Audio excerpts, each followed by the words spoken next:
Welcome to Moody Institute of Science. Are you interested in the future? Most of us are. But a crystal ball in a science laboratory seems a little out of place, doesn't it? Well, it is out of place. Here's something else that some people feel is out of place in a science laboratory, and it also is concerned with the future. Did you know that more than 1/3 of this book is prophecy? Detailed, specific prophecy concerning the future. Now the question is the Bible and the crystal ball the same? Are they equally out of place here? Well, there's a way to find out. We can bring scientific tests to bear upon this book to find out if the prophecies are actually true. And we're going to use the science of history and mathematics.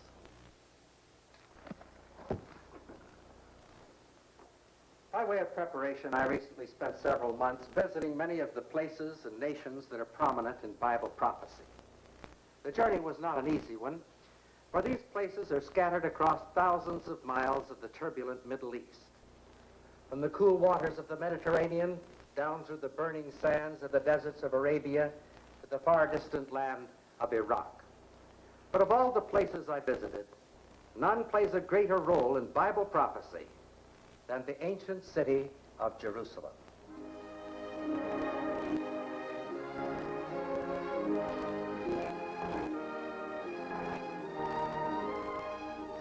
Sacred to millions of Jews, Muslims, and Christians, Jerusalem is a city that 40 centuries of time and conquering armies could not trample into oblivion. But despite its long and tragic history, Jerusalem lives on as a principal scene and subject of Bible prophecy. One of the most startling and unusual of these prophecies has to do with the walls and gates to the city. Bounded by walls on every side, Jerusalem can be entered only by one of several gates. Among these, the Dung Gate, Zion Gate, Jaffa Gate, New Gate, Damascus Gate, Herod's Gate, St. Stephen's Gate, and the Golden Gate. In biblical times, the Golden Gate entered directly into the court of the Temple of Solomon. It was the most important gate to the city. Because of this, it's not at all surprising to find that it's the subject of Bible prophecy. In Ezekiel, the 44th chapter, we read in the first verse, "Then he brought me back by the way of the gate of the outward sanctuary, which looketh toward the east, and it was shut. Then saith the Lord unto me, This gate shall be shut, and it shall not be opened, and no man shall enter in by it, because the Lord, the God of Israel, hath entered in by it. Therefore it shall be shut."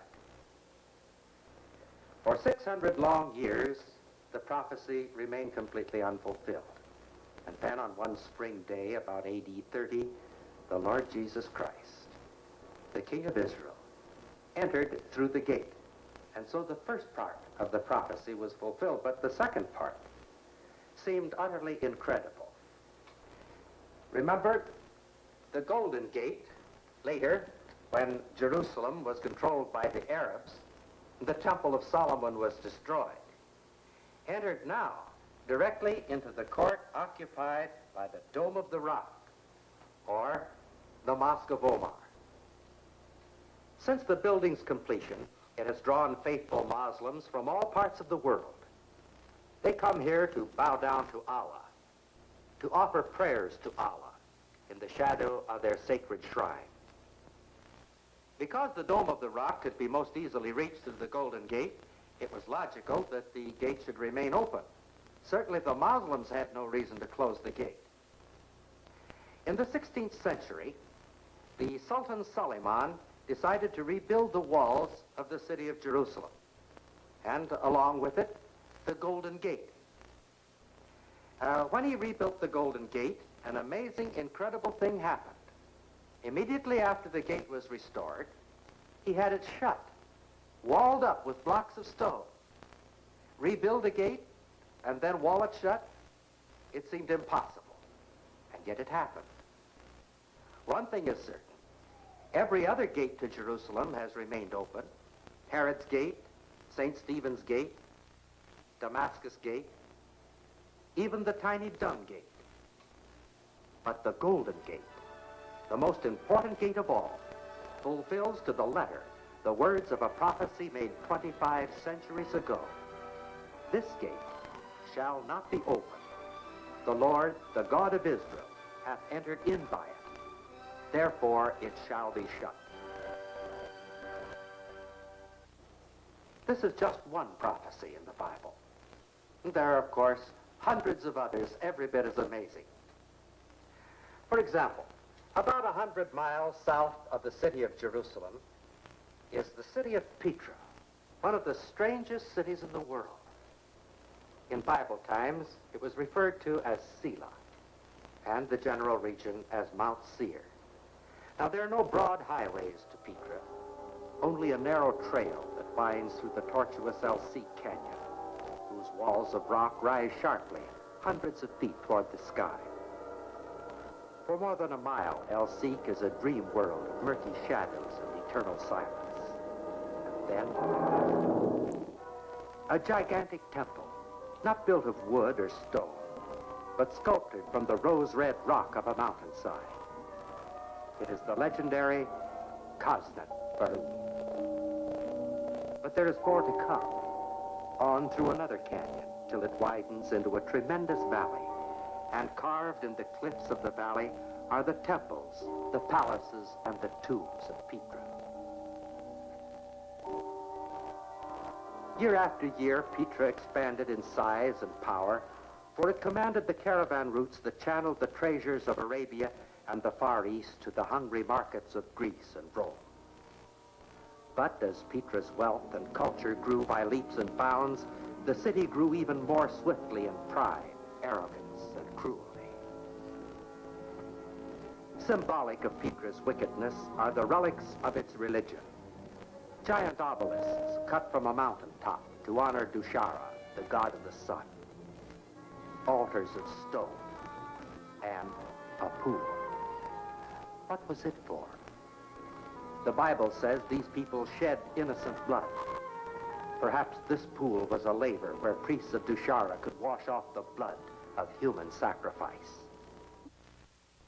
Protected by the narrow gateway to their city, the Petrans felt confident that no one could despoil them of their treasures, nor punish them for their sins. But the prophecies of God rang out against the pagan city. O thou that dwellest in the clefts of the rock, that holdest the height of the hill, though thou shouldst make thy nest as high as the eagle, I will bring thee down from thence, saith the Lord. Centuries passed. It seemed that Petra would endure forever. But neither time nor circumstance could thwart the fulfillment of prophecy. And it all happened so simply. A new trade route opened up, a route that bypassed Petra in favor of Palmyra, a city to the north. Here was the blow that cut the proud city to the heart, as Petra's commerce, her life's blood, began to drain away. Soon the people left the houses they had labored so long to build. They abandoned their temples and the tombs of their dead. They emptied the great amphitheater, whose tiers they had hammered and chiseled from solid rock. Imagine the tremendous effort to strip away a whole mountainside, to remove ton after ton of rock. And then imagine the amphitheater jammed with thousands of Petra's citizens. How they would have laughed to hear some prophet foretell the desertion of their city. Yet today, the prophecies have come true, and the only spectators left are a flock of goats, reminders of Isaiah's prediction, the wild beasts of the desert shall meet with the wolves, and the wild goat shall cry out to his fellow. A few birds nest among the ruins, for, as the Bible foretold, the owl and the raven shall dwell in it. There shall the vultures be gathered. Thus saith the Lord, thorns shall come up in her palaces, nettles and brambles in the fortresses thereof. So again, Bible prophecy is fulfilled. Not by mighty armies, nor by great battles, but simply by the change of a trade route. The city of rock, built to last forever, has become a lifeless valley, filled with the tumbled wreckage of Petra's glory. 600 miles from the hidden city of Petra flow the Tigris and Euphrates rivers, watering the ancient land of Mesopotamia. The finest city to grow up in this fertile plain was Babylon, a city of such wonder and luxury that King Nebuchadnezzar could boast, "Is not this great Babylon that I have built?" Of Babylon's past greatness, only fragments remain. Sections of a highway that once trembled with Nebuchadnezzar's armies. Remnants of a city wall once acclaimed the finest ever built. And the worn and faded symbols of imperial splendor. Babylon's rise had been swift. But as she soared to dizzy heights of strength and beauty, she also slipped ever deeper into the mire of lust and perversion. For this, her doom was sealed.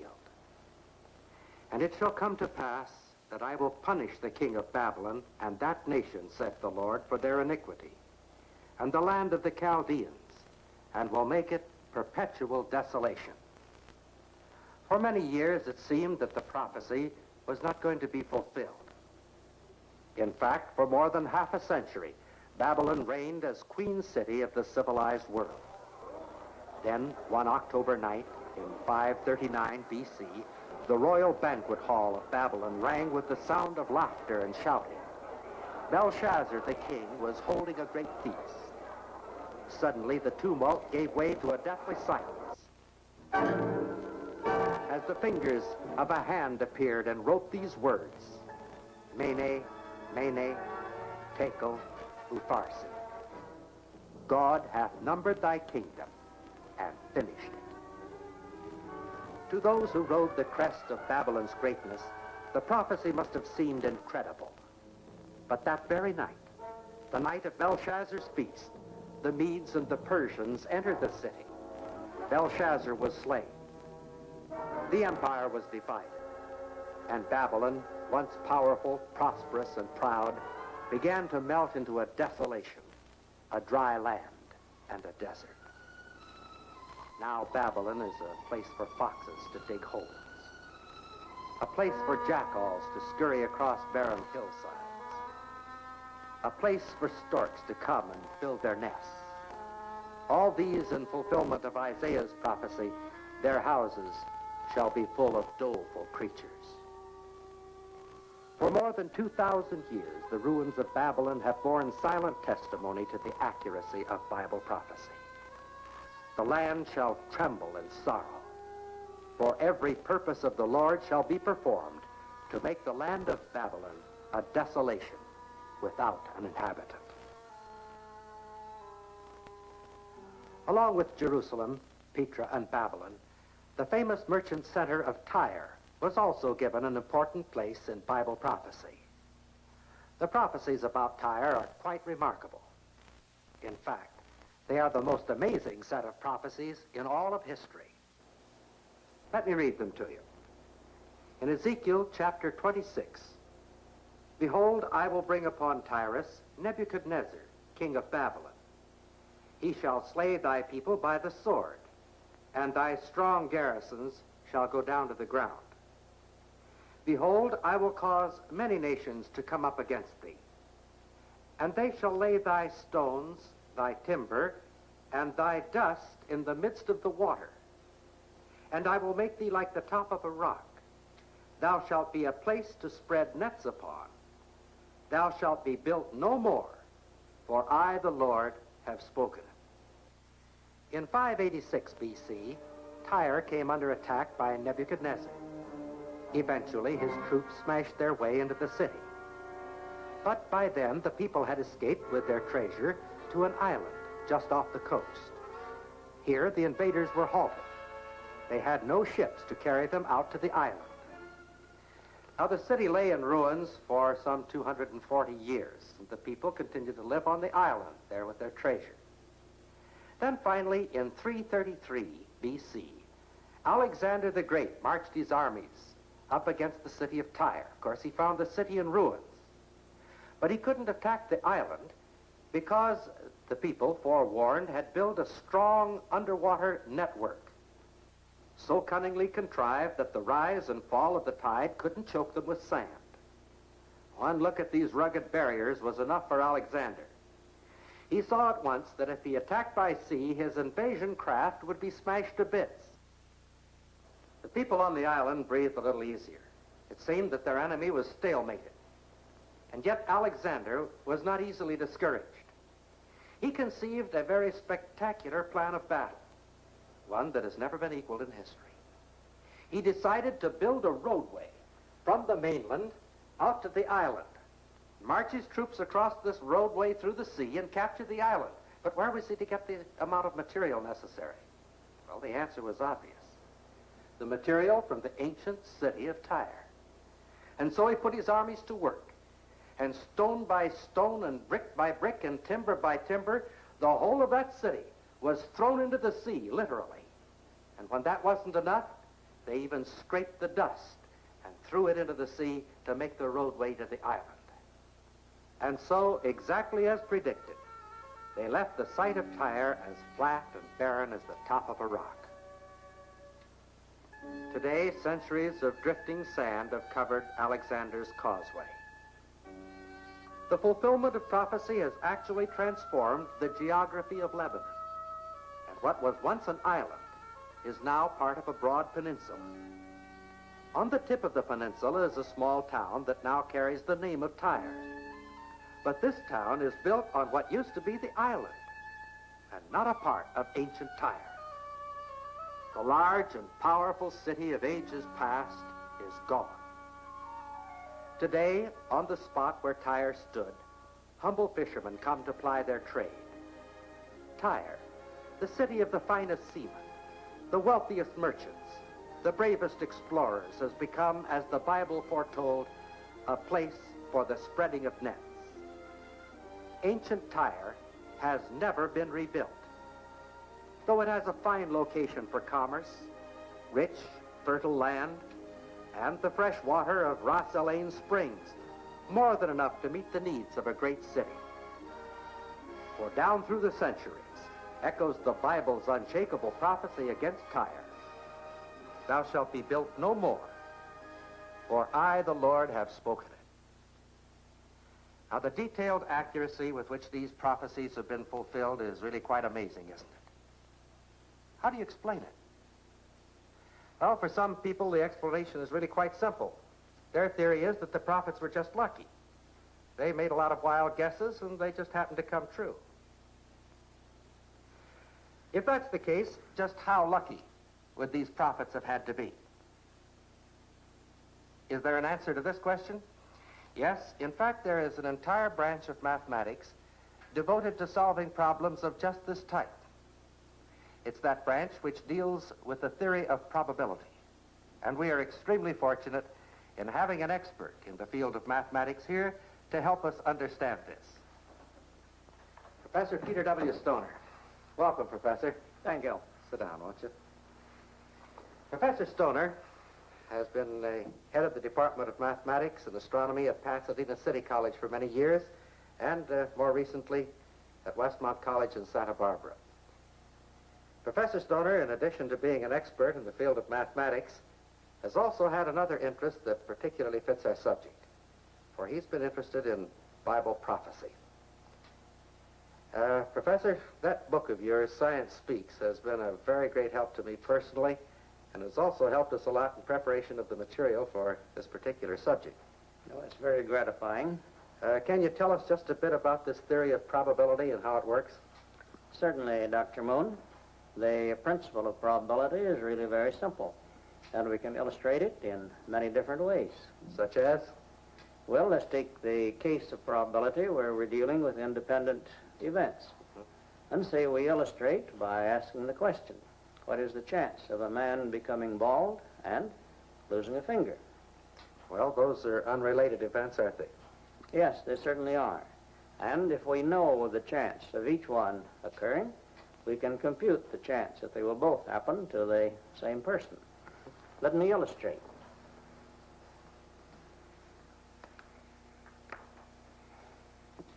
Let us just suppose that 1 man in 10 goes bald, and that 1 man in 100 sometime loses a finger. Then the probability that 1 man will both become bald and lose a finger is the product of these two, or 1 in 10 times 1 in 100, which is 1 in 1,000.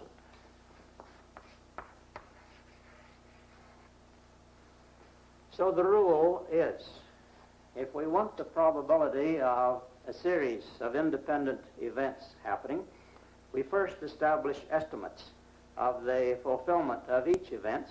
Then we multiply the results, and we obtain the probability that the whole series will come true. Exactly how do you apply this to Bible prophecy? I took several prophecies and submitted them to some 12 different classes, representing some 600 college students, and asked them to carefully examine the prophecies and produce the estimates that they thought were conservative. After about a year's research, they came up with values affecting the prophecies, and the particular ones which you have used are as follows. The probability of the Golden Gate prophecy coming true was about 1 in 1,000. To arrive at this, the student had to estimate how many gates out of all the ancient walled cities were sealed up. The prophecy with respect to Mount Seir and its capital Petra being conquered was given as estimate of 1 in 10. The probability of its laying desolate thereafter was given as 1 in 50. The probability of its never being re-inhabited was given as 1 in 100. With respect to Babylon, the probability of its being destroyed was agreed upon as 1 in 10.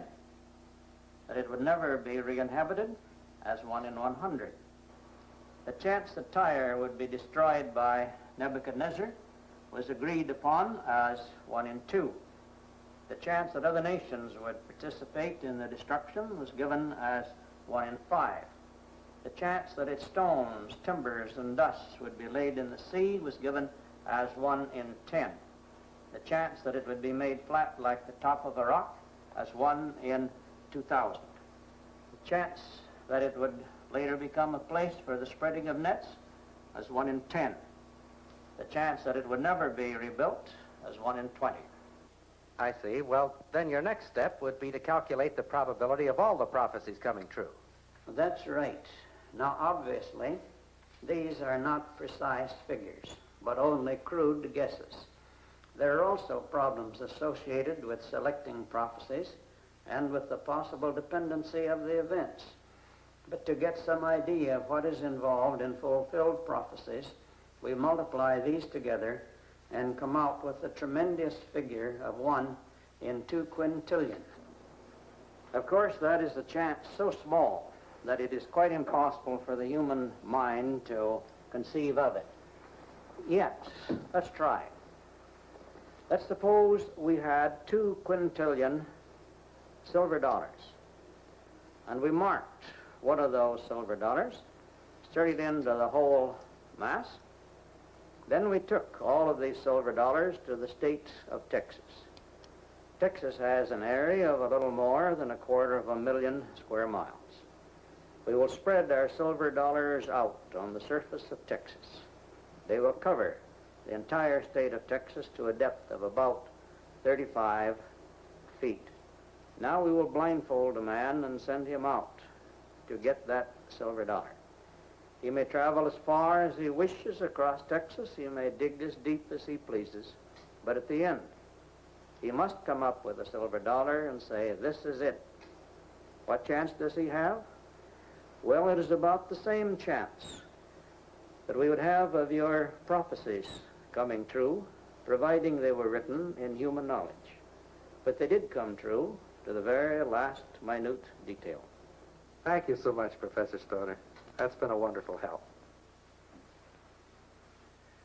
The accuracy of Bible prophecy is an amazing thing. So far as I know, there is not one bit of Bible prophecy up to this point that has not been fulfilled. And to me, this is the strongest evidence of the divine origin of this book. But the prophecies in the Bible do not concern cities and nations and people alone. Oh, there's even more about nations and people just ahead, for this book is far more up to date than tomorrow morning's newspaper. But even more important are the prophecies in this book concerning your future and mine. Where are they? They run from the beginning of the Bible clear through to the end. Now, I'm not going to attempt to interpret them for you or even to read them to you. I'd like to help you find them, though. The Gospel of John is a particularly good place to start, for it tells us much about where we're going to spend eternity and why. In the first chapter, for example, but to as many as received him, to them gave he power to become the sons of God, even to them that believe on his name. And then in the third chapter, the 36th verse, he that believeth on the Son hath everlasting life. And he that believeth not the Son shall not see life, but the wrath of God abideth on him. And so on through the book, page after page, until we come to the next to the last chapter. And we read in the 31st verse, but these are written, that ye might believe that Jesus is the Christ, the Son of God, and that believing ye might have life through his name. Yes, this is the most important book in all the world. It tells us not only where we came from, what we're doing while we're here, but it also tells us where we're going. May I suggest that this book should be your prime study in these important days.